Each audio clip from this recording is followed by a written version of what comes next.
And the alternate. Yeah, okay.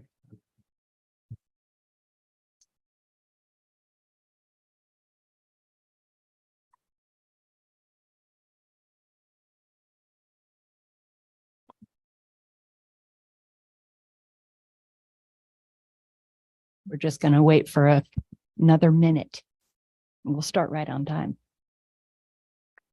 With the hopes of an early-ish departure. Set a time, we'll make it. Okay, no later than what? 7? Yeah. Definitely no way. Definitely no later than 7, but I'm guessing that we might be. Who knows? I really don't have much planned for the accessory dwelling unit other than to do a quick review. Great, good. We're not gonna be really into the accessory dwelling units this evening. Right. Oh, we're still waiting. Just in case anybody else shows up.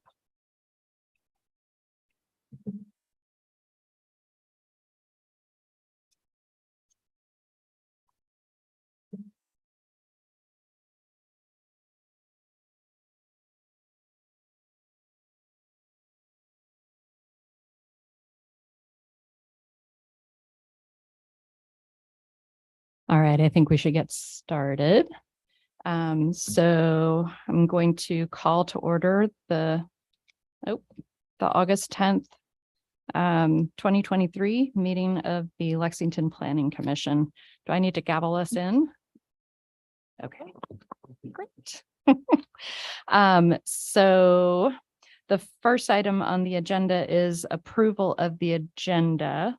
I would like to just confirm, Arnie, that we are going to not really have commission discussion so much as about the ADUs as just sort of a primer. I could certainly just do a quick overview and leave it at that for tonight. Yeah, I think that would be helpful since both for you all, the 2 new members who I will introduce in just a minute, and then also just so that you all are on board, but so that we're not missing the 2 folks who have the most experience with this particular issue, who are both not here tonight. Okay, so can I have we need to approve the minutes, the agenda, yeah? If we can have a A motion. motion and a So second. moved. Second. Okay. And can we have a vote? All in favor? Aye. Aye. Okay. So I would like to introduce our 2 new members, John Eastman and Mary Stewart Harlow. Thank you both for coming and joining the Planning Commission. It's nice to have you both here. Thank you. Okay, so let's move on to approval of the minutes from the last meeting, the July 27th. Do we have any comments or corrections? I have just 2 minor corrections. If we could add on the planning commission members, just take off vice chair for Matt Tuckler. And then on Arnie's report under other business is talking about the demolition permit. And if we could change the address from 201 North Jefferson Street to 201 North Randolph Street. Oh. So people at Jefferson Street don't panic. Thank you, Leslie. Down Jefferson, look at- Any other changes, corrections? Okay. Can I have a motion and a second to approve the minutes? I'll move to approve them as amended. Second. Okay, all in favor? Aye. Aye. Aye. Aye. And that passes. Okay, and now we're going to open up the floor for citizen comments on matters that are not on the agenda. So we welcome members of the public to come up if you would like to talk about something that's not on the agenda, and state your name and address if you do. Okay. All right, moving on to the next item of new business, number 5. This is the CUP 2023-02, an application by Lorelei Pisha, requesting approval of a conditional use permit to allow an educational facility, primary, secondary at 10 North Lewis Street, which is owned by Tenacious Properties LLC. That's, that's incorrect. Ah. Our mistake, on the Okay. agenda. It As- is correct on the actual staff report. Okay, great. All right, so Arnie, do you want to give us a staff report on that? Sure. And I might be covering a little bit more than I normally do, just because we have a couple of new folks. Conditionally, each zoning district has uses that are prohibited, conditional, or by right. And we have a nice use matrix in the zoning ordinance. And if you wanted to look up what uses are allowed in different zoning districts, you would just go to the use matrix. In this case, for the R1 zoning district, we do have educational facilities that are primary/secondary as a conditionally used permit. So that's what we're here to discuss this evening for 10 North Lewis Street as a conditional use permit for an educational facility. We have a location map on the bottom of the page. The properties are outlined in red, and there is a residence on the front side of the property closer to North Lewis Street. We provided you with a number of photographs on the next two pages, probably more than you're used to seeing, but just to give you a better understanding of what the property looks like. There is, as I understand, a duplex, a unit upstairs, unit downstairs. You see the separate entrance on the left-hand side there. And then the intent of the photograph on the bottom of the page 9 of your packet, or page 3 of the staff report, was just to give you an understanding of sort of how much frontage this property has along North Lewis Street. Because that will be important for the off-street parking and the loading and the unloading, because there isn't, on-street parking, because there isn't any off-street parking. And getting over to page 10 of the packet, or 4 of your particular staff report, I'm just going to read this quickly, but this is the proposal. Lorelei Pisha is requesting a conditional use permit for an educational facility to allow the House Mountain Learning Cooperative, a homeschool cooperative, to operate out of the upstairs of the two-family dwelling at 10 North Lewis Street. Applicant reports there's an active search for a permanent location for the co-op and envisions its use of the Lewis Street locations not extend beyond the 2024-25 academic year. Co-op would generally meet at the Lewis Street property no more than 3 days per week, primarily between the hours of 10 a.m. and 2 p.m., and would enroll no more than 12 children and their families.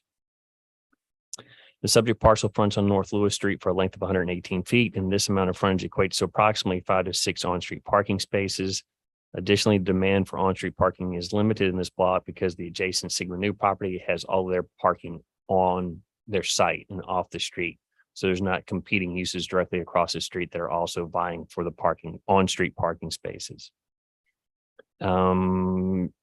To get into sort of the requirements, we provided for you in the middle of page 4 of this staff report, or 10 of the packet, sort of the intent section for what the general residential R1 zoning district is. And I'm not going to read that in, but just to provide you sort of the background, that's the general intent or purpose for the R1 zoning district. Definition of an educational facility that's primary/secondary is a public, private, or parochial school offering instruction at the elementary, junior, and or senior high levels in the branches of learning and study required to be taught in the public schools of the Commonwealth of Virginia. You will hear from the applicant sort of more of an update or detail on that. And as I generally understand it, these are all homeschool kids. They are not really following a particular curriculum, but they do have to show progress in some way to the state, or at least the parents do, I presume, that their students or children are making progress. And Lorelei, with her excellent background, will give you more information on that if needed. Now getting into the conditions of issuance for a conditional use permit. And then we have on the bottom of page 4 and bleeding over to page 5, all of the criteria. So you're asked to review and make a recommendation on this proposal. And what criteria do you use? You use sort of A, B, and C, and D on the following page. But to sort of read into that, conditional use permits may be issued for any of the uses for which a conditional use permit is required by provisions of this chapter. Again, that comes from the use matrix. So if it's a conditional use or a C in that spreadsheet, then it's a conditional use permit. Provided that the governing body, upon a recommendation of the Planning Commission, shall find that A, and I'm going to read these in, the proposed use will not affect adversely the health or safety of persons residing or working in the neighborhood of the proposed use. And then the italics, sort of my opinion, whether it meets or doesn't meet, for what that's worth. So a fairly broad statement, a lot of latitude in that, but you'll see that's the same for all of these. And this is the same criteria for all conditional use permits, not just for educational facilities, but for all of the uses that we have that are conditional uses. So that's why it's fairly broad or very broad in nature. B, the proposed use will not be detrimental to public welfare or unduly injurious to property values or improvements in the neighborhood. And please stop me if you have any questions. C, the proposed use will not be in conflict with the policies and principles of the city's comprehensive plan. D, adequate public services, including streets and other traffic ways, utilities, police and fire protection are or reasonably will be available to support the proposed use. And then in number 3 that follows there, it says, in addition to those sections above, as well as to any other reasonable land use and zoning considerations as may be required by the nature of the proposed use or may be otherwise appropriate to effectuate the intent of this chapter, the governing body shall designate such conditions as it deems necessary to carry out the intent of this chapter. So if this isn't a by right use, this is a conditional use, it may or may not be appropriate, and they can offer conditions, the applicant can, and the government, the local governing body can impose conditions on the use to make sure or to ensure that it is compatible with what is primarily single family residences around this particular property. So we do have, or the applicant provided a narrative explaining the use, and from that staff crafted the conditions that are following. And I'm not going to read, well, maybe I should. It might be helpful. So it is staff's recommendation. And again, these are conditions that if they are approved as such would travel with the conditional use permit. In the first one, you also have the ability to craft additional conditions. It may come up during public testimony that there are other things and there may need to be addressed. The one guiding sort of principle is that the condition has to address some impact that is foreseen from the use. So you have to tie it into an actual impact. Horrible example might be they're asking for a conditional use permit for a school and we're asking for a playground, 6 blocks away. No, that's not really tied in. So you have to think about what the impact may be, and then conditions can be crafted to address that impact. The first one, this conditional use permit for an educational facility for the House Mountain Learning Cooperative in the upper level of the building located 10 North Lewis Street shall be valid for the 2023 through 24 academic year and through the 2024 through 25 academic years, and will expire on June 1st, 2025. The reason for that is in their narrative, you will see that they are trying to address a need because another school in the vicinity closed down for the upper elementary classes, if I remember correctly, and a number of families are sort of scrambling and trying to figure out what to do. And this is one way, or at least one location that was already under ownership where they could utilize part of the structure, and they will be looking for a permanent home. So the thought process was, well, we'll allow it for this year and even for the next year, and then the conditional use permit will end. If they still need it after that, they would have to come back through this process again. They have to come back through the public hearing process if they wanted to extend it, if this condition gets approved as written. Number 2, the proposed education facility building shall be occupied and used by a maximum of 12 students, ages 6 and up at any one time. However, in no case shall the number of students be allowed to exceed the maximum occupancy or limits established by all applicable state and local building codes. That second half of the statement or sentence is more just a cover for life safety. We want to make sure that life safety and all codes are met. And that first portion is very typical of all of our educational facilities that are conditional use permits, where we put a maximum number of students on there so that they What would is not the exceed. maximum occupancy? Well, That would be set by the fire marshal. okay. So I don't know the answer to that right now. And I think it has also something to do with how they set up. So how many tables, as an example, if you go in a restaurant, they have a whole bunch of 6 top tables, then that has a certain occupancy. But if it's a standing room only, then that's obviously can fit more people. So it depends on how they actually set up their facility. And that will be determined later. Okay, so if we went with this number 2, a maximum of 12 students ages 6 and up at any one time, And also how it says, however, in no case shall the number of students be allowed to exceed maximum occupancy. So if it turns out later that 10, it's 10 instead of 12, then that's the number. it's 10. So even though we have said 12 is okay. Correct. Okay. The life safety, there's really nothing in the zoning provisions that trumps life safety. That's going to be number one. So if they do find out, and I haven't been in the facility, I don't think 12 is going to be an issue. I doubt 12 is going to be an issue, but you're correct. If the fire marshal comes in and sets the occupancy at 10, then it's 10. Thank you. Number 3, educational facility shall operate primarily between 10 a.m. and 2 p.m. with occasional activities outside of those hours. You may ask, well, what does primarily mean? We'll have to do the best we can if there is a question. Let's say when the neighbor says, well, they're really starting to load up at 8 a.m. every day, and that's not what the condition number 3 says, then I'll have to investigate as a zoning administrator to see how they're operating at that particular time. Does that meet the intent of condition 3? Number 4, the educational facility shall not be open or hold any events prior to 8:30 a.m. or after 4 p.m. Monday through Friday. This is actually one that we have used in a couple of the other educational facilities that are up and down this street in particular. So that was just brought forward. The hours were tweaked a little bit more for the hours that they intend to operate, but that should perhaps give the neighboring residences a little bit of comfort as to the hours of operation. Number 5, the educational facility shall operate generally not more than 3 days per week, Monday through Friday, unless there's extended inclement weather.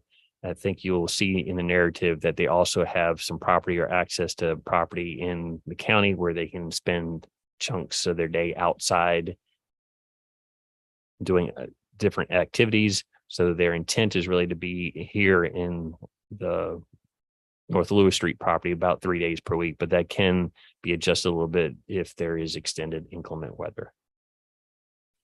Number 6, the educational facility shall allow drop off from 8:30 a.m. to 10 a.m. and pick up from 2 p.m. to 3:30 p.m. Number 7, the building will be at all times used in full conformance with the 2009 Virginia Unified Statewide Building Code and the 2009 Virginia Statewide Fire Code. And number 8, no change in the design or use of the building shall be undertaken unless such changes are in full compliance with the above referenced building and fire codes. Those last 2 things, again, life safety things that are issues that we want to make sure are addressed and don't get by us. Any questions on the conditions? Sometimes in these situations, there might be a little bit of back and forth. You might hear from the applicant that one condition doesn't work. They would like to go, start at 8 instead of 8:30. So there might be some back and forth. And also when we get to the suggested motion, I normally put in there, I move to approve / deny. So it's obvious in there that you have that ability. And then sometimes you also change the conditions. You might only want to approve it with conditions 1 through 6 and not 7 and 8, or you might add 2 more. So the motion might need to be adjusted as you make your recommendation. Right. I do have a question. So it seems like, so number 6 is that the drop off and pickup are outside of the primary operating hours. And I just sort of wonder about that. So 8:30 to 10 a.m. excludes the 10 a.m. to 2 p.m. and then 2 p.m. to 3:30 is also outside of that range of time. So I'm just wondering. I think there was some desired flexibility, and Laura, I can answer this better when she comes on and has her presentation, that if a family needed to do a drop off before 10, which would be sort of their more normal hours, that they would have that flexibility to drop off as soon as 8:30, but that nobody really should be there after 3:30. So that would just give them a little flexibility earlier and later. Okay.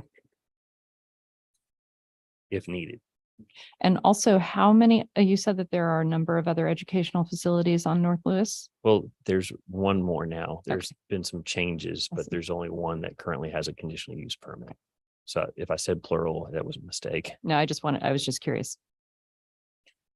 So the house is actually a duplex, and does the one person own both? Okay. And the owner lives in the house, is his primary residence? Okay. Thank you. And just to go through the page 13, you're typical application materials. 15 has the narrative that explains in more detail how they intend to operate. And then we also, as an add-on, provided you, or they provided the map that shows some drop-off, pickup, and parking areas in front of the property. They have a 45-foot drop-off zone marked here, and then 4 on-street spaces. Again, this property does not have off-street parking spaces. There's no driveway, there's no curb cut, and it also goes downhill pretty quickly as soon as you cross over the curb and the sidewalk. So they're just trying to show, I believe, that there's adequate room for parking and for drop-off and pickup. Arnie, do we know how many parking spaces they're going to need while they're not the drop off, but during the time the school is open? Do we know how many parking spaces they're going to need? We don't, I'm hoping that Lorelei, the applicant, can explain why there's 4 spaces here that are shown. I presume that might be for 4 teachers / parents that are going to stay. And then the rest of it can be dedicated for drop off pickup.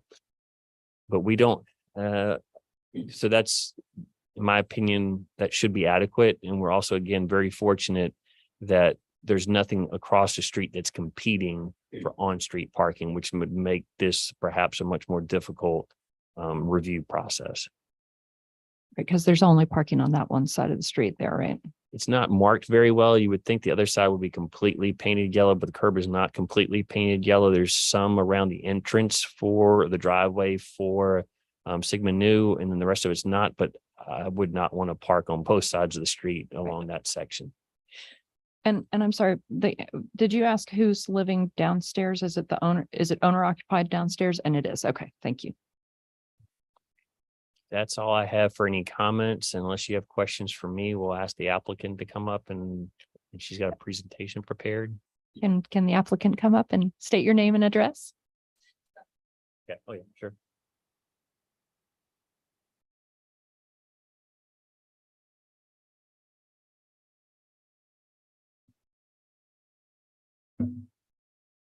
Hi. Hi. Oh, thank you. I'm Lorelei Pisha. I'm a co-owner of the house at 10 North Lewis Street. We wanted to just give you a little context because when we talked to Arnie about this initially, he said, well, some people aren't going to know exactly what a homeschool co-op is and those kinds of things. So we wanted to be able to help you understand why there's such a significant need for it, and also how we envision being able to make this work well for our neighbors, which are their close relationships with us, and that's very important to us. So do I just move? Yeah. To advance, I'm sorry. Okay. Oh, I see. All right. Okay, great.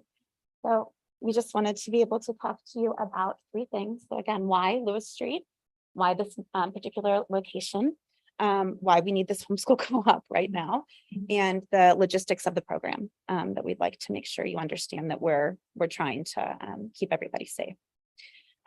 So why 10 North Lewis Street? As you know, my family lives there. At this current time, the downstairs is occupied by my girl's dad, Jonathan Fuchsia, who is here as well. So he's a single person living down there. The upstairs is vacant. So we bought this home in 2021. We moved here. I grew up here, but lived away for 20 years. My mom owns the flower shop across the street. And we came back during the pandemic to be closer to my family. So we bought this house in this neighborhood because this is the neighborhood I grew up in. The neighborhood itself is very important to me. My grandma lived her whole life at 219 Marble Lane. And this property actually backs onto Marble Lane. So my kids, and you'll see in the slide here, this is normally what our yard looks like, with children, multiple children from the neighborhood. It is an active yard with children over. And all of these children here live either behind us on Marble or up the other side of Lewis. So it's an active neighborhood yard. It's actually 2 plots of land. So the plot that our house is on, we actually have this other plot that is all yard. So you can see, kind of get a little idea of kind of what the daily life has been in that yard. So my kids are playing on the same streets and yards that I got to play in, which is really important. So we also have a daughter who has special needs, and she has not been successful in the public school format. We're working really hard to help her build those skills, and with the hopes that she's going to be able to get there someday, but she's not quite there yet. So you're going to hear a little bit more about the closure of Song, but for our family, we don't have a choice but to homeschool for this coming year for our one child. And homeschooling, first of all, we're two working parents, and homeschooling by ourselves is an insurmountable kind of thing. It's a big deal. But we also want to make sure too that she has social opportunities. We really believe in this 21st century skills where you learn to problem solve together and you learn how to cooperate and communicate and all of those kinds of things. So she can't get that by herself. And as you can see, socially, we're an active community. So what we'd like to be able to do is pull together a group of families in this location a couple of days a week with structured learning from 10 to 2 on those days. Right now, we're looking at Monday, Tuesday, and possibly Wednesday that we'd like to be in this place from 10 to 2. The children are ready to go by 10 and they're done with structured activity by 2. Before that is unstructured offerings if a family needs to come earlier or if a family needs to stay later. The children will be offered art, those kinds of things, but it's not the structured core component of the day, that the learning part. And then the other days will be at a site out in Collierstown in an outdoor immersion program, and then also on field trips. So that's the structure of the school. It is intended, or the co-op is intended to be 5 days. And we are trying to grow from a co-op eventually to a school that can meet this upper elementary need that Song is leaving, because we do think it's important past, like even for our younger children to have, but right now, you know how long a school takes to get up and going. That's why we're hoping that we can have this year to get our feet under us, to give our children social opportunities while we try to build the infrastructure and find a permanent location. I'd like to introduce my dear friend and colleague, Ann Bailey Lipset, who's also, I'm an educator, special educator, and Ann Bailey is as well. So we'll be teaching here. So I wanted to introduce her so you can get a little bit more background as to why this is important for her family as well. So my family also moved here. And actually, if you'll state your name and address. Yeah. Oh yes, Ann Bailey Lipset. I'm at 968 Borden Road, Lexington, Virginia. We moved here also at the very end of 2020. But I graduated from WNL in 2003. Yeah, 2003. But I was taught to teach here at these schools. So I did practicums at Waddell. I did my student teaching at Central, actually for Robin Parker, who's now the principal, but back when she was a first grade teacher. So like I have nothing but positive things to say about Central. My oldest daughter went there this past year and it was a wonderful experience. And she thrived. What my younger daughter needs to thrive is a little different than what the schools could offer. She was at Song. She has an autoimmune disease, so we really have to limit her exposure to germs. So it's been very important that she's able to be in a small classroom, not a whole school environment, and that she has opportunities for outdoor learning. So we had a wonderful year at Song, and then in April, they let us know that their enrollment numbers were much higher than they had expected, and that they could offer our rising fourth graders a place because they had promised us that, but that it wouldn't be the educational experience that they would want to give us. They basically were said they'll be by themselves in the little library and we'll check in on them occasionally. And a lot of us were kind of stunned and like, okay, that's actually not going to work for us. So yeah, we suddenly were looking for, again, don't feel like we're ready to be around the germs of the larger environment. And we want that cooperative workspace, but there really aren't any other options that kind of fit that need.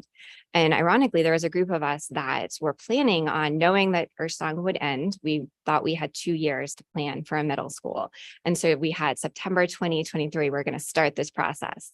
And that was taken away from us. So now we're quickly doing this. But we also decided under this homeschool co-op that we want to be able to provide, instead of just homeschooling in isolation one-on-one, we really want to be able to provide a community of learners. Like Lorelei said, they're going to learn more from a Socratic seminar. They're going to learn more in this outdoor learning component than they would if they were just by themselves. As she said, I'm a special education teacher. I'm also licensed in general education and special education. We believe very strongly, and we don't want this to be we don't want to just be educating our friends and our friends' children. We want to be able to offer this to other people in the community who otherwise wouldn't be able to homeschool because they do have 2 working parents, or have children like ours who their parents always thought public schools would be great, but something's not fitting right now and they need that alternative. And so we are able to offer, programming to both typical and atypically developing students. And I know you all had the opportunity to hear some of the way that we're setting up. And also you have the packet in front of you, but I just wanted to highlight a couple of things. So again, our intention is to operate during the academic year 23-24 with the potential for 24-25. We're hoping we find our forever home before then, but to be there solidly for 23-24 for this component of the co-op. Again, 2 to 3 days per week. The learning portion that we'll want kids there and families for would be 10 to 2. There will be staggered drop off between them. So that's the idea. It won't be 12 children coming at 8:30, like you or a song they come at 8:15 for one age group, at 8:30 for another age group. That it won't be a set of 12 or actually be 8 families coming at that time. It'll be different based on the family's needs, and that we think that will lessen traffic congestion. We would like to start September 11th, which we believe would get us through the clearance of the city council meeting that follows this. And then also, but obviously we would operate differently with a different schedule should building or safety require something to be changed. We intend to follow the Rockbridge County Schools schedule, including closure for inclement weather. Many of our children and families are coming from the county. I believe we might be the only city residents who are participating. So we will follow that schedule. So 12 students, but this is 8 families. So this is 8 vehicles potentially coming in and out on those days. As we said, the students will be officially enrolled as homeschoolers. Parents are responsible for documenting the children's progress and reporting that to the state, each family, because we're a co-op. The reason why we say 12, if that's approved, is we are multi-age. So we're looking at children from 8 to 12 at this point. And what we want to do is have a couple of kids at each age level so that they have, we believe in, multi-age education, but we also want to make sure there's a peer cohort of the same grade, the same age. So that's why we are really trying hard to fundraise so that there's other kids who are able to participate, that they're able to. So that's also been a big part of what we're doing, just to make sure that it's not an equity issue to be able to homeschool or participate. You got to see this map that our friend Aurora McLean, who's an architect and supporter of what we're doing, developed for us. She measured in a 45-foot drop-off zone as a potential. We're more than we really want to listen to and make sure that we fully understand your experience and recommendations here. But we're hoping you can see where she says that 45 a drop-off zone would accommodate 2 vehicles being able to pull in.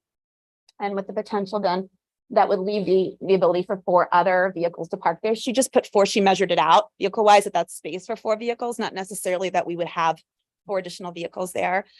Jonathan will be parked there in the morning and in the evening, not typically there during the 10 to 2 period. But we are also happy as the primary people to be parking off-site. We're happy to park at the county building that allows full day parking and walk. It's just 2 blocks, that kind of thing, to leave space open.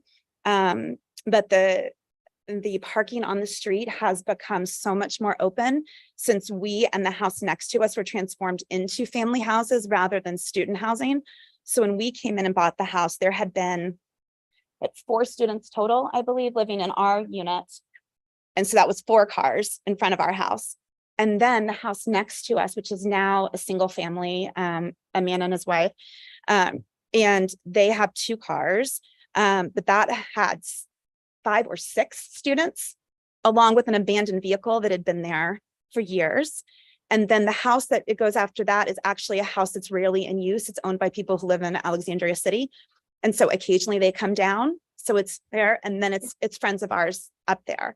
On the other side, you have 2 houses owned by Mary Ellen. What's Mary Ellen's last name? Cook. We always just call her Miss Mary Ellen, who lives next door to us, but she only lives in one of those homes and she has a driveway. So all of that frontage is much more open and reduced than it used to be. Can I ask, will the school be all upstairs? And have you talked to the fire marshal about that? That's our next step. Okay, because that's going to be a problem. And you two are the only teachers or the main teachers? It's the two of us and Amy Okay. Cutsick, she's back there. And then do you charge a fee? We are going to be charging a fee. Okay. Mhm. Okay. Yeah. Because, and that's, okay, well, we'll get that into the discussion, but, okay, thanks. Mhm. I will ask another question. So by our definition of what a school is, you have to meet state criteria, but this is a homeschooling cooperative. There will be families there. Right. Yeah, Mhm. right. There'll be families there. So it's a little different because it is up to the, not through, are not a school per se where you will do any reporting to the state. None. It's up to the families. Mhm. Okay. It's like a big organized play date. Right, right. That's Well, right. and you know what? So don't take it insult when we get into the discussion. I am going to suggest we call this a family home daycare. Yeah, we didn't know what to Instead. call it. Yeah. Yeah, that's the discussion we had is Right. where does it fall? Okay. Because we do have families there. Not every family is required to be there every day. It's a Right. co-op, so everybody has different days to be there to support the children. And yeah, and we have each family is responsible for their child's education. The cooperative itself does not. Okay. All right. Well, thanks. Yeah. So don't be insulted Of if we go course. down that path. Okay. We're trying to make it work if the neighbors are okay with it. Yeah, they are in support. Well, how many, excuse me, how many adults that need to park there every, That need to park. yeah. There could be 3 to 4 vehicles parking there. Again, we are more than happy to park off-site if that feels like too many. But the space can accommodate 3 to 4 in our property line if that's what we're able to do. But if not, again, we are happy to do the pickup drop off and have everybody but Jonathan who lives there be able to park. The people who are staying can park off-site. Okay, do you have any, Questions? well, I think we will have discussion after, but is that No, the we're- end of your statement? Okay. Yep. All right, thank you guys. We Thank you. appreciate it. Thank you. And now we'll open up the floor for public comment. Are there any members of the public who would like to comment on this specific issue? We would welcome you up to the stand. Okay. So now we'll have commission discussion and so yes, Artie. Could I interrupt and just mention Please. one thing that I forgot to mention? We put an ad in the paper, we posted the property, we sent out adjacent property owner notices. And the only person that contacted us was Mary Ellen Cook. She lives next door, has 2 properties next door. Even though she was very hoarse and couldn't really say much, she gave the thumbs up for this project. Oh, and had questions, but no statement or comments. And have we had letters or anything in support of from neighbors? Or do you have? Sorry. My understanding is that we needed the letters for the next step. Should it go to city council, but for this step, it was having nobody come and voice opposition. Okay. Mary Ellen is on vacation. She was very sad that this intersected with her vacation time. So she's in Minneapolis, but she said she'll be here for the city council meeting and we can definitely collect letters of support from other residents who aren't typically able to make these meetings. Okay. So I guess, anybody want to make any comments or questions? I'll make a few, just because we had another, what was called a school apply to be on this street as well, and we voted it down. And so a couple considerations that came up then that are same as now, but a couple that are different than now. So one being on Lewis Street, there are quite a few, it's a residential street, it's zoned R1, but there's quite a few non-residential uses. There is already one school. There had been another building that was at one point zoned for a school, but it wasn't used in that capacity for 2 years. So that zoning was lost and is now a house. There's the Sigma Nu headquarters right across the street, and Lilburn Downing around the corner. So it's a very nice neighborhood. So I personally have concern about adding too many things, non-residential uses in there, business uses, in making it less of a neighborhood. However, I do like that this is that the owners live on that street and I like the size of it. And specifically because of the size of it makes it different. And in some ways, may sort of fall as a club, but we actually don't have a good definition that allows that in residential. But we do allow family home daycare in residential, and that's a single family dwelling in which more than 4 but less than 13 individuals are received for care, protection, and guidance during only part of a 24-hour day. Individuals related by blood, legal adoption, or marriage to the person who maintains the home shall not be counted towards this total. The care of 4 or fewer individuals for portions of the day shall be considered as a home occupation. So I personally think it fits that definition. If we try to call it a school, I find it hard not to require parking on site. How much parking would be At least required for if it the was, staff. but it sounds like they've got, But not on the street. I see. On street parking. We don't typically, I don't know that we've ever, in a residential area, we wouldn't allow that. And part of what makes this difference too is it's somewhat temporary. But if we use this other definition, I'm okay with making they're welcome just to use it temporary, but I wouldn't have a problem if they did more long-term. But I have problem with setting a precedent of having a school and not having at least staff have on-site parking. So that's just where I'm coming from. and does changing it from a school to, let's say, a cooperative daycare address those concerns of yours? Yes, with this definition of having 13 or fewer. Yeah. Kids. Okay. But I guess I should ask Arnie, what are your thoughts on that? The only reason that when had the discussion when Lorelei first came in of what is this, because it had an educational component, it may not have to be as tightly and follow a curriculum like a typical school, but it still had the educational components. That's why I thought it was more towards that. Family home daycare is also conditional use in this zoning district. So the process is the same. I think the most important thing is probably the conditions. So if you want to call it one thing or the other, it's still conditional use either way. So I think we're safe there. And if you want to think about the use and the impact that use might have and come up with conditions to address those, even if it's additional or new off-street parking, then you certainly have that ability. I don't think it's going to be much of a difference really if you call it the family home daycare or the educational facility. And do we don't have to re-advertise if we change the, Well, that's a good question. Typically you don't want to go to you cannot go to a more restrictive item, but in this case, I'd have to see if I have any resources that give me direction on that.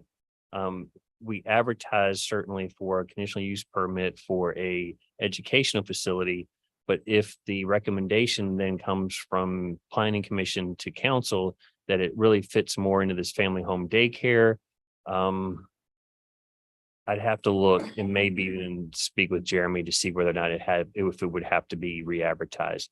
I don't, to my mind, one is not more intensive or restrictive than the other. So I would hope that we wouldn't have to, but I don't really have a definitive answer for you right now. And given that they have a pretty tight turnaround time, how much advertising would that require? If Jeremy says you have to advertise it again, does that fall into the less than or a week or less? Other thing that makes this a little bit more complicated and actually probably beneficial for the applicant is the advertising requirements have changed. Right. So we could advertise for the 24th of August if we needed to. And unfortunately, Jeremy, I think is on vacation. So it might be harder to get an answer out of him than it would be to meet the advertising requirements. So in abundance of caution, we could actually just re-advertise if you wanted to go down to the path of doing the family home daycare. could we approve it? And then if we find out we have to re-advertise, do that? Then we're going to be losing time, I think. So as I'm thinking about this, I'm still not convinced of it, but we could, if you're intent on going for a family home daycare. And the safest might be just to direct us to re-advertise for the meeting in 2 weeks. And we can make that advertisement and then just go ahead and advertise it as a school, as a family home daycare. Okay, but we couldn't, like, if everybody's in favor, approve it tonight. And all, I mean, I'm not going to get the answer out of Jeremy, I think, quick enough. to advertise, to meet That's the my advertising. Okay. hiccup, I believe. And will the fire marshal consider it if we don't have it approved tonight? Or will he only say? That's towards the end of the process. So for the most part, I'm not sure, and I would certainly recommend that the applicant contact the fire marshal during this process and not wait until council, reviews the petition. And just to make sure there aren't any issues with it. Right, because it sounded like you thought that there would potentially be with the upstairs. Yeah, just from my experience from both school board and working with a preschool in town.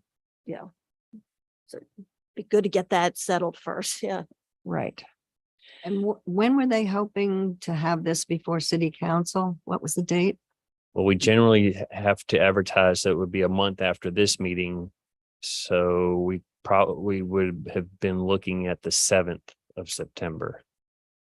For approval from city council or from presenting it to city council. And then you have to get the fire marshal after that. Yeah. Okay. After that, though. Well, yeah, but it really wouldn't hurt to contact the fire marshal between now and then to see if they could get a courtesy inspection done to see if there aren't any red flags there Okay. with the entrance or anything else. Right. Because it seems like that would be a good thing to take to city council. Mhm. Do I understand it correctly that it's more lenient as far as a qualification for it to be a as Leslie said, daycare, homeschool daycare? It sounds to me like that would be a little bit more lenient of a qualification than the school. But Sorry for not answering right away. Both of them are conditional use permits. So that already gives you an indication that it needs a little bit further investigation. And what I'm trying to find quickly is if we have any use and design standards for family home daycare. We do for daycare center. And I'll read that to you. And that may give an indication on whether or not there might be something more lenient or more restrictive. I don't have family home daycare, but I have daycare for what it's worth. The following general standards shall be applicable to daycare centers. All daycare centers shall comply with all the requirements of city and state codes, including but not limited to obtaining a zoning permit, maintenance of a business license, and maintain a state license in accordance with the state code. Because we do have more regulation. We have significant regulations, daycare centers. It depends if you have between 0 and 4 and 4 and 13 and 12, 14 and on up. So there are different categories there. B, minimum lot size, 1/2 acre, except for in C1. C, parking except for in C1 designated arrival and departure zones shall be located adjacent to the daycare center in such a manner that children do not have to cross vehicle traffic aisles or enter or exit the center. To enter or exit the center, Arrival and departure areas shall include at least one parking stacking space per 10 children. D, outdoor recreation areas shall be safely separated from all parking, loading, and service areas. And E, fencing, a fence of minimum 4 feet in height shall be completely enclosed the outdoor recreation area so that children are safely contained. And that's fairly typical for daycare centers, depending on the number of children you have, the drop-off pickup area, the size of the playground, the fencing to contain them in the playground. So that's, again, fairly typical for that. But I don't know if that answers your question. Is it less restrictive or is it more restrictive? But we certainly have some use and design standards for daycare centers where we don't for the educational facility. And would that would those pertain since this is a family home rather than a? Yeah, and I don't have enough of a direction. It's still a daycare center, and And that would require a state license, you said? mhm. And how, I assume you all do not have a state license to operate it, It's not right? I wonder if that actually makes it more restrictive. and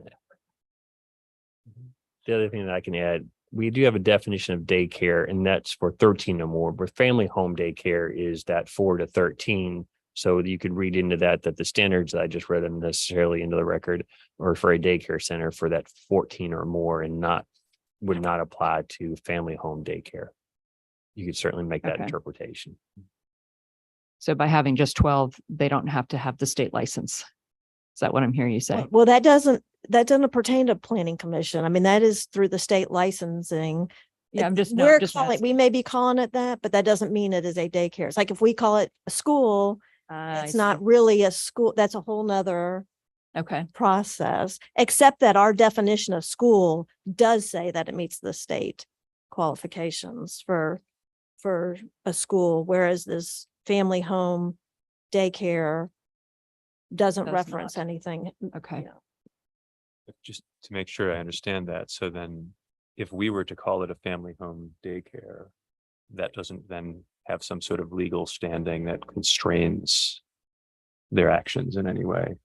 The category that we put it in pertains only essentially to the decisions that we're making here today, correct? Correct. And that wouldn't prohibit the fire marshal from making sure life safety. That wouldn't prohibit the state from their requirements for business licenses and any other regulations that they may have. Right. But it would have essentially no bearing on the state's action with respect to any of those matters.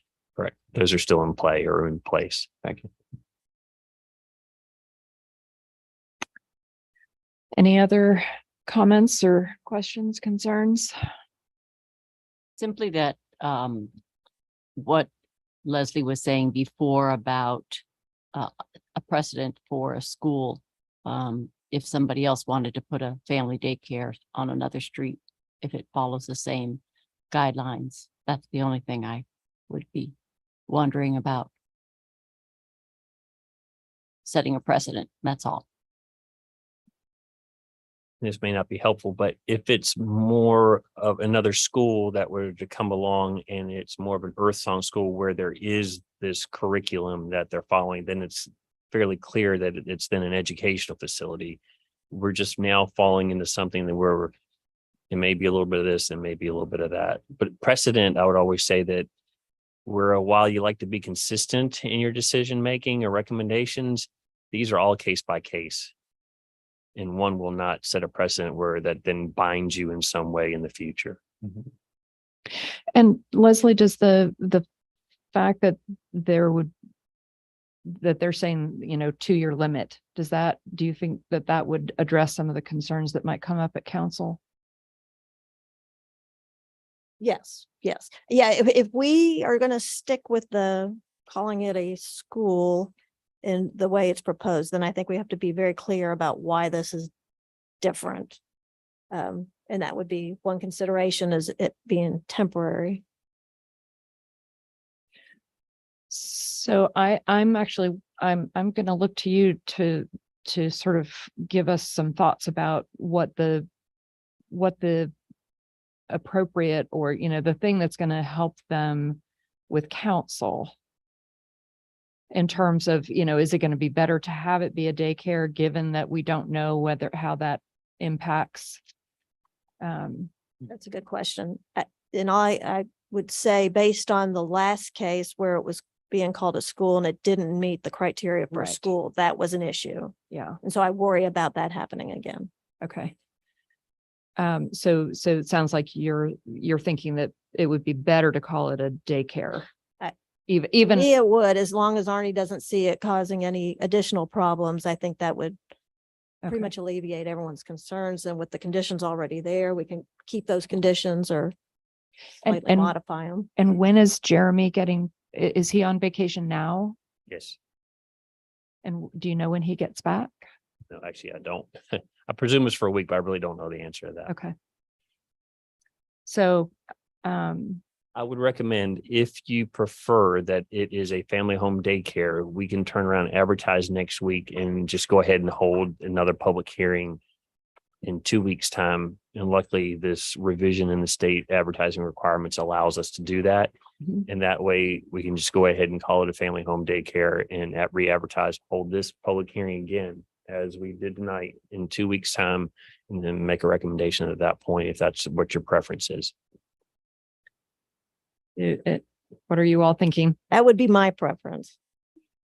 I think I agree if I'm understanding the situation correctly, but given that I'm new, I want to ensure that I am. So we do not see any additional constraints falling upon the proposed initiative by virtue of this at all. In fact, the only cost of the change is the need to re-advertise the position and return to the matter at our next meeting in 2 weeks. Am I correct? I believe that is correct. Yes, I would say that's correct. My only guidance would be to consider what the impacts of the proposed use is. And I'm not really so sure that it matters what we call it. It doesn't matter how we advertise it. Yes. But just to think about the impacts and the conditions that are needed to address those proposed impact or Right. presumed impacts. And then if we need to craft more for those, if it's parking or if it's not parking, because we're going to call it a family home daycare, that's fine. But again, it's a conditional use and we have to think about the Yes. proposed impacts and how to address those. Yes, in the absence of arguments to the contrary, I'm satisfied that those A through D, these are the ones you're referring to. Yeah. Mhm. I don't see concerns there. And how about you all? It sounds more like a daycare Okay. than a education. Okay. I would agree. Arnie, I do have a question about, so if you re-advertise it and our attorney returns in the meantime and says, no, you don't need to re-advertise it, is it possible to send it to city council next week? If the timing works out that way. It wouldn't be next week, it'd be a month. Okay. So it would be a little bit longer than that. What I can do is we can put the ad together. Ask, and it doesn't have to go to the paper until next Tuesday morning by 10 is the cutoff time. Mhm. And I could put the ad in for a family home daycare / education facility, primary, secondary, just to cover all the bases. But your question is, if we get the indication that we don't need to do that, then I need you all to have a vote tonight, and it's going to be a strange vote. So one vote might be to re-advertise this, or it's going to be some sort of combination motion, re-advertise this. But in the case that we don't need to advertise it, we make a recommendation for approval with the staff recommended conditions. Okay. And does that sound? I think that's a reasonable? good plan. I like that. Yeah. Okay. So I need a motion. Yeah, what'd you just say again, Arnie? Sure. And so the applicant has agreed to all the conditions that are already. in Can I there. just ask the applicant one Sure, thing? Of course. Does it matter if it's called a family home daycare for anything as far as reporting or? Okay. Apparently it does not matter. Great. So we will approve this pending the attorney's decision that we don't need to re-advertise. Is that just the basic? Okay. All right. So I move to approve conditional use permit number CUP 2023-02 for an educational facility at 10. Oh, wait, No. no. The same. For a, already messed that up. I was reading off for a family home daycare at 10. Says the wrong address. North. 10 North Is it Lewis, 10 North Lewis Yeah. Street, Yeah. with the Sorry. staff recommended conditions based on approval from the city attorney for the advertising. Okay, so. And that's assuming that we don't. Does that capture what you need it to capture? Think so. And just to clarify, my understanding is you're approving a family home daycare with the conditions Yes. that were staff recommended conditions for a family home daycare to city council. Unless there's a need for there to be a re-advertisement, then it would be coming back to you at another Correct. separate public hearing. Yes, that's it. So I need a second. I second. All in favor? Aye. Aye. Motion carries. All right. Good luck. Let you know. Okay. Moving on to our next item. Item B under new business, CUP 2023-0303. An application by Sarah Dudley requesting approval of a conditional use permit to allow the first floor of an existing building at 221 South Main to be used as a residential dwelling unit. Can we have a staff report? The zoning ordinance allows residential dwelling units on the second floor and higher as by right uses in the C1 zoning district. There is a conditional use permit only when they're on the first floor. And the reason for that is you really don't want to have your first floor in your central business district utilized by residences because they're relatively dead space during the day. So you prefer to have retail, and maybe second preference would be office or office space. But there are conditions that come with, or use and design standards, I should say, for a first floor residential use in the C1 zoning district. And that requirement is for the residential portion of the first floor shall be required to be shielded by office or retail or a lobby that maintains a commercial appearance. And again, that's per section 420-11.1.3. Section 11 of the zoning ordinance, that's all the use and design standards. Not all uses that we have use and design standards, but a handful of more than a handful of them do. So we have to keep those in mind. So if a residential use is to be allowed on the first floor in the C1 zoning district, as is the request here, it shall be screened or shielded by office, retail, or lobby space that maintains a commercial appearance. The photograph that you see on the bottom of the page there is the office for the Alcova, the scene from South Main Street. There's only one set of entry doors there. And if we flip over to the second page of the staff report, that's a photograph from actually South Jefferson. Yeah. So the building in question is at the very end of that little driveway, is that right? That was what was intended to be shown, even though I labeled it incorrectly. This is an unusual parcel. You think it might be an alleyway, but it's actually a through lot. And you see that on the second, the location map there on the bottom of the page, where it's actually a through lot that goes all the way through to Jefferson. So the folks that would be entering the residential unit will only be coming and going from Jefferson. They will not have access through the front door that you see in the photograph on page 1 of the staff report. And to perhaps further show that, if you flipped over to page 23 of your packet, you see the footprint, the floor plan, I should say, of the building. And at the bottom of the page would be South Main, and at the top of the page would be further up, it would be Jefferson. So you see the office area, reception, the front doors would be right there where the 8-foot dimension is located. And all that is office space and conference room. That is not connected to that rear section of the building, which I believe may have been utilized as an artist studio more recently, but has been vacant for a little bit period of time. So there's no connection from the front, from South Main to the residential unit at all. So it does meet, including those steps. Sorry to interrupt you. Yep. Yeah. Okay. Correct. So in my mind, it does meet the criteria that it shall be shielded or screened by retail space or office or a lobby. And again, we have the same conditions for your consideration, and those are located on page 19 of the packet. And then we do have a recommended motion there if you need it.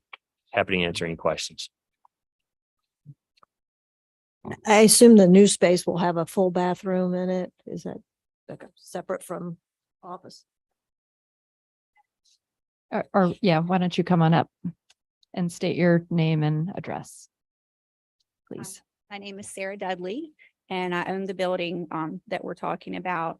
And basically my intent is, I didn't prepare a big presentation because okay. I thought it was pretty straightforward. I just intend to finish the back space. It's unfinished currently, and just use it as a short-term rental to offset business, office expenses, building expenses, that kind of thing. I've been in Rockbridge County my whole life. I've been a mortgage loan officer for over 25 years. I owned a mortgage company, sold it to another company years ago. So I've had a presence there for a while. I've rented the building. I rented it for a while and then purchased it from Larry Mann about a year and a half ago. And so my intent's been to restore it, clean it up. I was a little busy in real estate for a while. And so I have the time now to focus on that. So that's what not to really I've already spoken to David Natkins, who's the neighbor that it impacts the most because it's in his backyard, and he's in total support of it because I didn't want it to cause any issues with the adjoining neighbors or anyone like that. So it would be very low key. And I have an experience of managing and owning rental properties, and this will be managed by a professional company. I will not personally manage it myself just because it's just better that way. I guess Okay. it probably doesn't really matter for permitting, but you're intending it for short-term rental, is that? Correct, yes.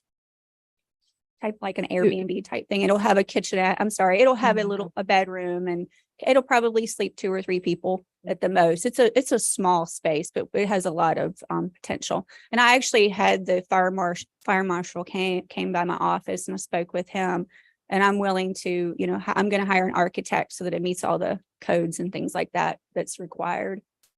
And we don't require parking since you're in the Correct. commercial, but does it have parking in that Yes, back alley? it will. thought It did. really came to my attention that it's not a alleyway there. I own the lot all the way to Jefferson. So now that I know that, I'm going to really clean it up. It's terrible back there.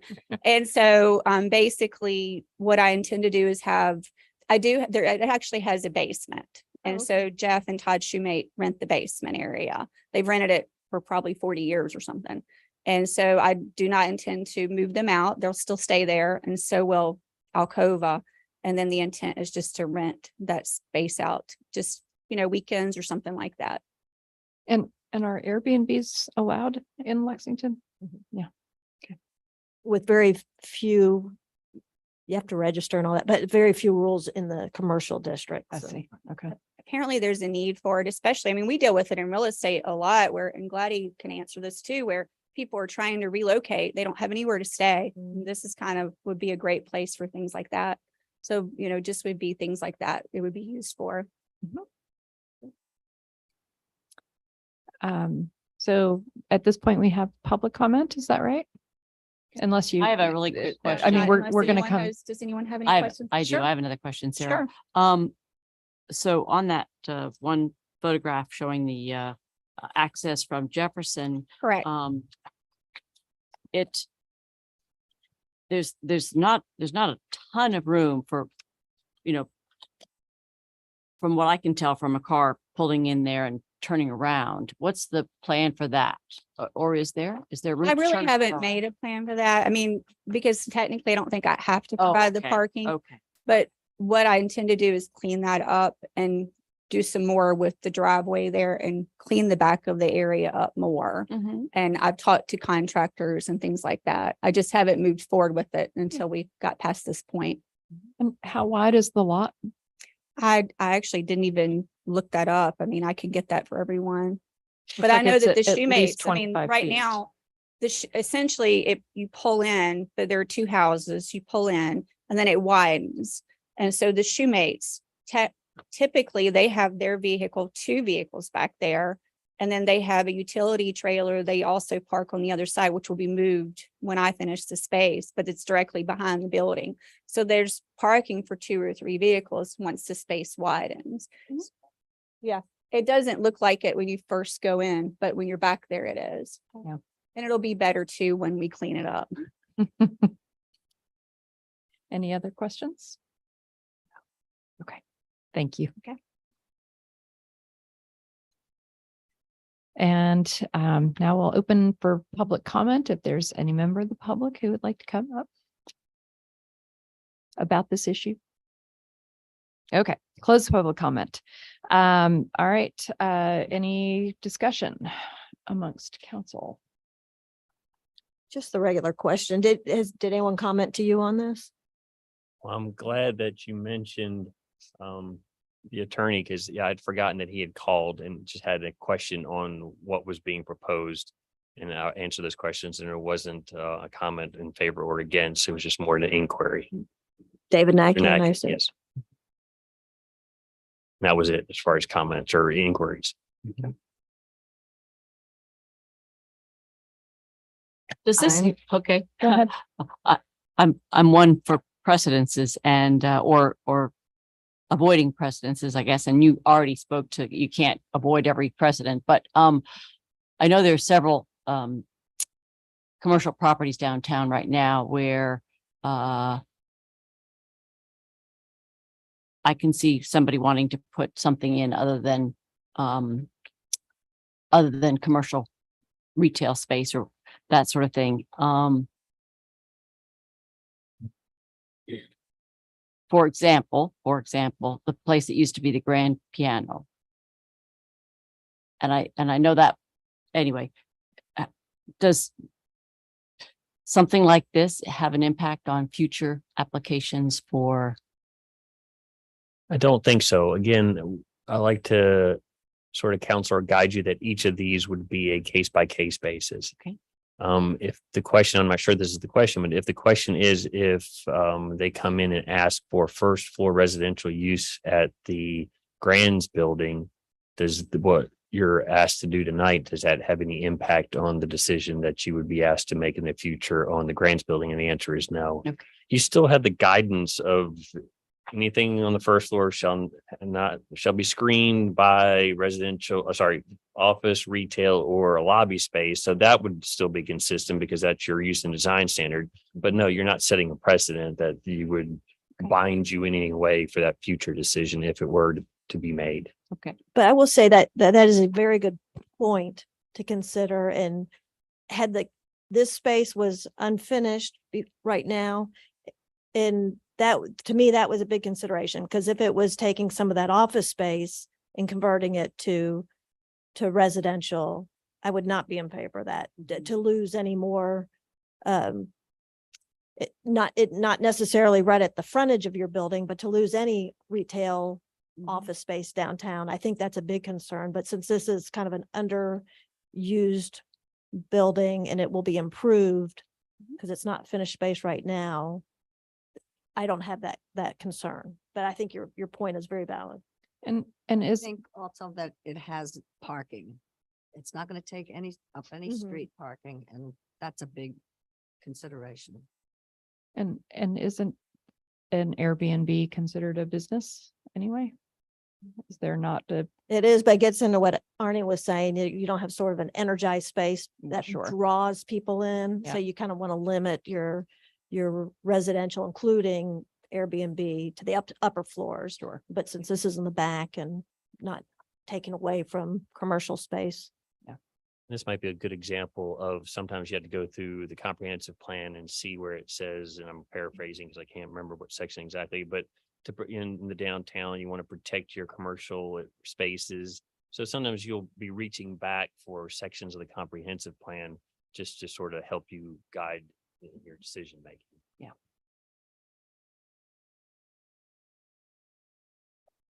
yeah, step back up to the podium, please. Chair. Question. In the packet, there's a floor plan. Mhm. So if you look at the floor plan, Alcova compromises most of the building. Right. We have the largest space. Right. And then there was basically just a shared section with a little kitchenette and bathrooms prior to the artist moving out, which is separate from his space. So it's all totally separate. It's in the very rear of the building, just so you know that. I didn't know if you saw that or not, but I just wanted to point that out. Okay, thanks. Thank you. Well, if there's no further discussion on council, I need a motion and a second. Sure. I move to approve conditional use permit number CUP 2023-03 to allow the rear portion of the first floor of the building located at 212 South Main Street in the C1 zoning district to be used as a residential dwelling unit with the following condition. 1, the uses and layout of the first floor of the subject building shall be in substantial compliance with the floor plan dated July 25th, 2023, and included in the application. Second. All in favor? Aye. Aye. And that motion carries. Thank you. Okay, moving on to item C under new business. Zoning, sorry, do you have a You looked like you were gonna say something. If you want to go ahead and finish up, then I'll say something. Okay. Sorry. Okay. ZOA 2023-01, annual zoning ordinance amendments, accessory dwelling units. Can we have a staff report? And- Before we get into that, I was just going to ask if there are any questions about the process that we just had, the public hearing process, conditional use permit, anything from those two discussions? Any questions? Okay. And if you ever have any questions, oh, the other thing I should mention is frequently when we send you the staff report, we'll say, please let Kate and I know if you're not able to attend the next meeting, just so we have an idea of who's in attendance. So quorum purposes primarily. And I also will direct you, if you have any questions, direct them to me specifically. We are not really allowed to have an open discussion online because we should be having our discussions here in front of the public. So we cannot utilize the reply all and ask a question and then everybody chimes in. So that's holding a meeting online. So if you ask a question to me, I will then provide an answer and provide it to everybody. But please, when you get that particular email, don't reply all and then continue the conversation. Arnie, I apologize if I forgot it, but did you explain how the conditional use permit stays with the property, even if the property sells? No, I don't think I did. So that's a good point. They run with the property. So the change of ownership does not affect it. If there is a period, if that can use that's been approved through with conditions, if it's not utilized for 2 years, then it vanishes. It's erased. So Is that only true after a change in property? no. So even if the let's person- say, yeah. well, this one is an example. Let's say we didn't put on that 2-year period. Yeah, That it's valid. Right. That's the recommendation. It was just in perpetuity. And they found a place, 6 years from now. And then either they could let us know and that they no longer wanted to utilize this property at 10 North Lewis Street. And then we could say, okay, it's expired, or they could just wait the 2 years and Got then it would expire after the 2 years of not being utilized. got it. Thank you. Or they could sell it to somebody else to Yep. use it for a school as long as it fit in our conditions, but it might not be the same people and be a different program. Correct. So it runs with the land and not with the ownership. For ADUs, I really don't have anything except a quick overview since we have a couple of new folks. I'm sure that you've been paying attention to our lengthy discussions about accessory dwelling units. We currently have a definition for accessory unit that says that it can be in the main building. And then can be no more than 25% of the floor area of the main structure, nor greater than 750 square feet in size. Through the comprehensive plan update, which took 1.5 years or longer, there are a number of strategies in there. And one of the strategies in there says to investigate whether or not accessory dwelling units could potentially be located in detached accessory buildings to make those potential additional units available, in our community, because we're in a housing crunch and we have limited land area. So the intent is to more fully utilize our property, but not to the point where we're causing problems for neighbors necessarily. So since January of this year, Planning Commission has been discussing elements of an accessory dwelling unit ordinance. Things such as, should a short-term rental be allowed, or how many accessory dwelling units can you have on the property, heights of buildings. And so we've been going through, and what we have before you in a very messy format, mind you, is a draft. So the first thing on page 24, because that follows the format in your zoning ordinance, at least for the 3 items that the accessory dwelling units would be addressing, the first is the use matrix. So we currently have the portions that are in blue are really the new, and underlined would be the newly proposed language. So we already have the accessory dwelling unit attached. Actually, now it's called an accessory apartment, and we're changing it to accessory dwelling unit attached. And those are by right uses, because you see the B there in the R1, R2, RM, RLC, and C1 zoning districts. Again, that's within the main building, no more than 25% of the floor area and no bigger than 750 square feet. So the idea here is to add in accessory dwelling unit detached. And right now, the recommendation is that they would be conditional uses in the R1, R2, RM, and RLC zoning districts. Any questions on that part? Okay, and then flipping over, so now we get to ordinance language. So again, use and design standards, everything that's in section 11 is the use and design standards section. And we have them broken down by residential uses and commercial uses and miscellaneous uses. So this would all be new language. We didn't underline every bit of it because that would be redundant or unnecessary. But a purpose statement for accessory dwelling units, definitions, and you'll see highlighted in yellow some placeholders or some areas where we still have to devote a little bit of attention and make some decisions on those items. So as an example, accessory dwelling unit attached means a complete independent dwelling unit with kitchen and bath, designed, arranged, used, or intended for occupancy by not more than blank persons for living purposes. So we have a couple of items or a couple examples where there were a maximum of 2 people or a maximum of 3 people can, or there was no limitation on. So those are some things that we still have to wrap up in our recommendation.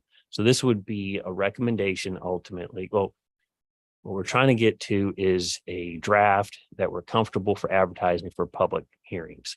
So then we hold the public hearings, presumably through listening through the public comment, make some adjustments, and then make a recommendation on to council with whatever the new really revised draft would be. They would go through the same public hearing process and ultimately adopt an accessory dwelling unit ordinance in accessory structures.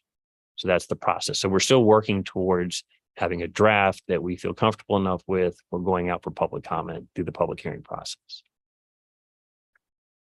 Arnie, but all of these then they're to be conditional use. Is that correct? That's how you have it listed at this point. Yes. Okay. Certainly not going to go over all the items highlighted in yellow because there are quite a number of them. But just for structure, we have the purpose and then definitions, and then section C, general standards, where we had general standards for both attached and detached. So there's general standards that are for both accessory dwelling units. And then we started breaking them down more in, or when we had to get more specific in subsection D, attached standards. So for accessory dwelling units that are attached, you have those 1 and number 2. And then in E, those are some standards for detached units. And then we have a quite bit more because if the building is already there, or if you're building a new building, it's a little bit easier to figure out how to incorporate the unit within the main building. It's a little bit more difficult when you already have a unit on the property and you're trying to add this secondary or accessory unit to it. And then as we found out, it's even more difficult to figure out what to do with non-conforming structures that are already there that weren't really utilized for an accessory dwelling unit because they weren't permitted at the time or until we approve this. So how do we handle those non-conformities? So that's what we've been working on. The items in yellow, as I stated, are things that still have to be addressed. The items in the bluish cyan color are the decisions that were made at the last meeting when accessory dwelling units were discussed. So I'm not really asking you to do too terribly much unless you have questions, just to sort of go over the structure, what we're trying to accomplish. And generally, also should state, we don't have a time frame for this. To go back a little bit in time, we try to bring to Planning Commission and Council an annual zoning update. So we have to address the zoning text from time to time, and we've taken on the responsibility of doing that yearly. And we took that on, I think, a couple of years ago, and we're still in that annual text amendment where we had about 15 items that were fairly housekeeping, fairly simple, but we tacked on to that 4 different items, and we're going through those 4 items now. One of those items was wireless communications facilities. Then planned unit development was changed to planned development mixed use. That was the last one. This one's number 3, doing accessory dwelling units and accessory structures. And then number 4 is going to be cottage housing, which is another type of smaller units, but sort of in a clustered format. And that's the next one. So this annual thing is going to be about a 4-year annual review. And then we'll start all over again. So that's what we're asking you to do, is help us out with accessory dwelling units and accessory structures, develop a draft that we can then, as I mentioned, go out to advertise and have public comment on. redraft it a little bit or amend it as needed, and then pass it along to council with a recommendation. And I think that's all I have, unless you have any questions about process or about what we're trying to accomplish or how we're going to move forward. Happy to answer any questions. I have one. Blake brought up at last meeting, don't reinvent the wheel. We've talked about that before. So have you or Kate noticed, we've picked bits and pieces from different ordinances from other localities. Have you noticed any pattern where we may be heading towards one that sort of matches up with somebody else, or is ours pretty unique? No, we've been picking pieces and parts, cherry picking, if you will, from several. So I don't really think it matches up that I can recall. And also, it's been quite honestly a bit of time since I've looked at the examples when we were dealing with those earlier in this process a few months back. We can go back through them, but I do not recall. And we picked a lot from Arlington, as I recall, but they had some other things in the structure, and I can't remember, that wasn't really suited for us. And I can't remember specifically what that was, but I don't think that we had one that worked as nicely as when we were doing the wireless facilities where we picked up Chesapeake's, I believe it was. So not exactly. Right. It is starting to come together. It's starting to look like a real ordinance. Yeah, finally, right? Are there any other questions? No? Okay, thank you. If you really wanted to, there are minutes from the past meetings. There's audio from we're not asking, for that to be done, but if you're curious, what was the discussion around gazebos? You could listen to the meeting audio from 2 meetings ago to really kind of understand why we're talking about gazebos. And actually the last meeting as well. So there is that backup if you wanted to delve into it a bit more. And we could also provide you easily the copy of the minutes from all the meetings where this was discussed. You'd have to pick out where we're talking about some of the land use petitions, such as the conditional use permits, and just go straight to the discussion about accessory dwelling units. But we have that available if you would like. Oh, On the city's website, on the planning Yeah. page, there is a running, very lengthy at this point, but if you go to the zoning ordinance, there are 2 links for this amendment. And one contains all of the minutes from all of the discussions. At this point. I forgot that Kate was keeping up with that. So it's easy for somebody, you or the public, if they wanted to go and just look at all the minutes for ADUs, it's easy enough to find that because they're all there together.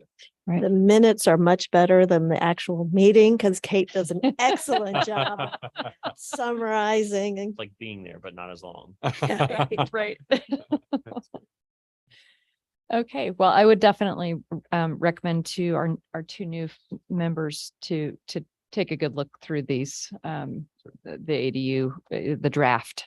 It represents a lot of work. And just familiarize yourself, because I do hope that we will get back to that next time. That is the intent, to pick back up Yeah. and to work our way back through and hit all of the highlighted items so that we Right. can sort of get this cleaned up as much as possible. So again, ultimately to get it out to the public for their comment. Right, exactly. And I would say that you just never know what small area might tip off a long conversation. So there's some issues that just have an inherent, question or concern.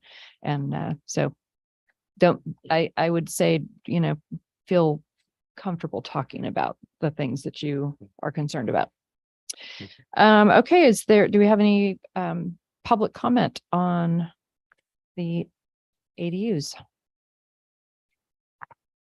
Okay, I'm gonna close public comment almost right after opening it and move on to other business. Zoning and planning report.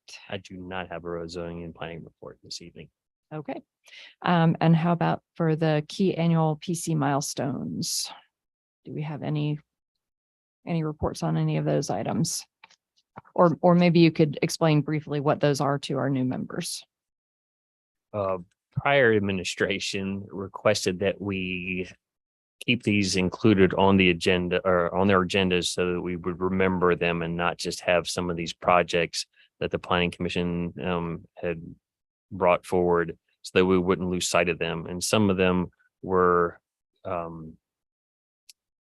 catalyst projects and just comp plan review and major projects just in general. So that was just sort of a reminder for us to keep some of these items again in our view, so we wouldn't lose sight of them.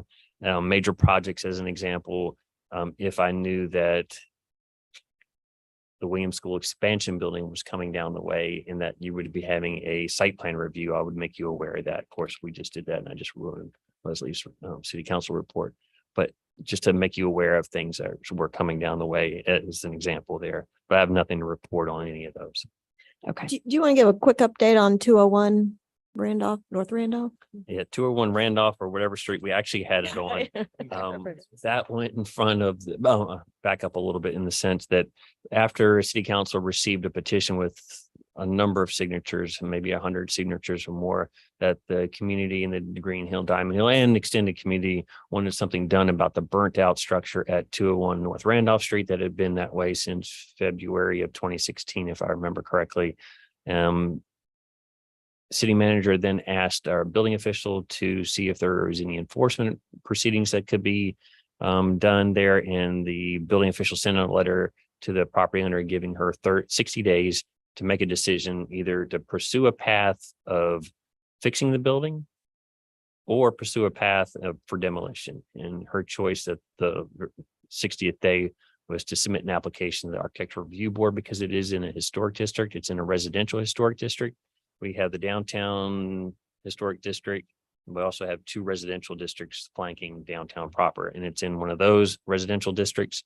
So any demolition of a main or accessory structure in the residential historic district has to go in front of the Architectural Review Board. So that request was made of the ARB. They held a meeting last week, had a number of people speak. We really don't get many people at the ARB meetings at all. And we had a room full in the upstairs meeting room. And 5 or 6 people spoke, and the Architectural Review Board did approve the demolition request.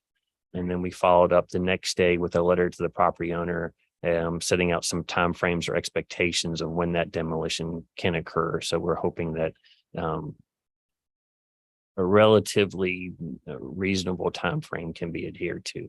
But a lot of it also depends on the applicant and environmental reports, if it comes back with asbestos or it doesn't. So there's there may be some remediation that has to occur before it can be taken down.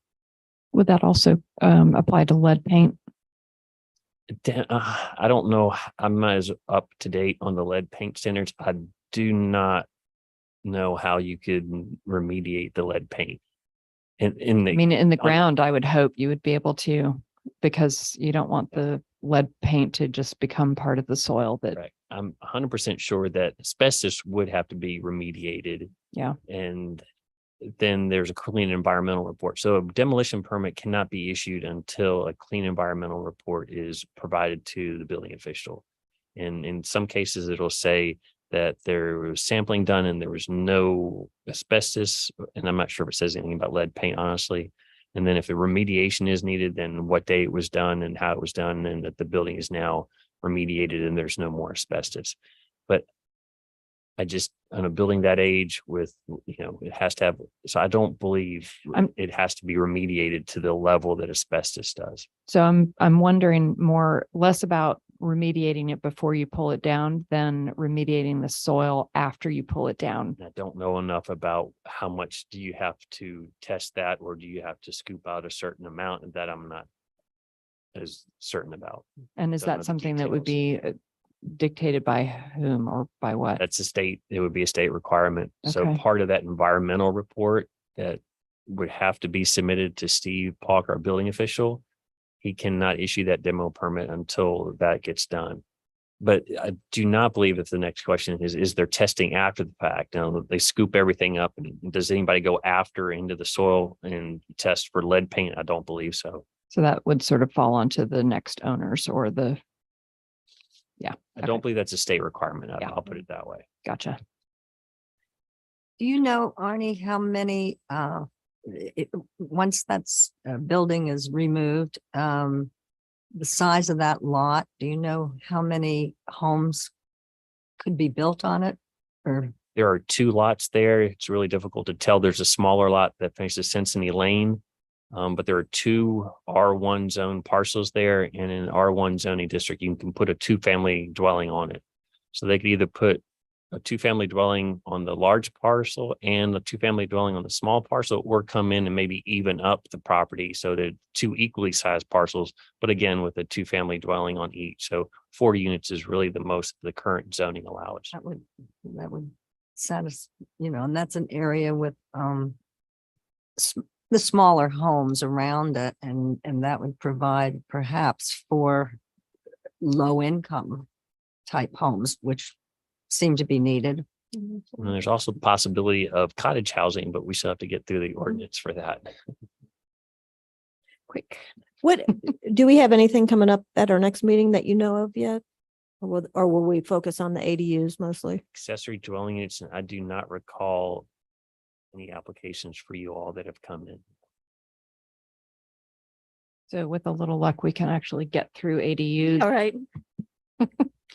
Okay, moving on to the city council report. Yeah, city council met last Thursday and we had 3 public hearings on the items we've had before. And 2 of them were in regards to Weatherburn, the amendment to their PUD, and the boundary line vacations and redrawing that, and that those both were approved unanimously. And then there was the public hearing on the request of from W&L for the site plan review for the new Williams School building, and that was unanimously approved as well. And at the prior meeting, we had thanked Matt and Blake for their service on planning commission and their service to the community. Was sorry to miss last week and not be able to tell them bye at that point. And we did sign a lease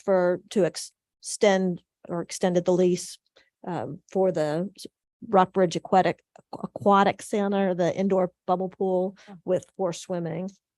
And that's all I have, unless there's any questions. Questions? Okay, thank you. All right, then the next item is I need a movement and a second to adjourn. Motion and a second. Make a motion. Adjourn. Second. All in favor? Aye. Aye. Thank you all. So approved and moved. It's officially the first time I remembered to actually take a vote, so I feel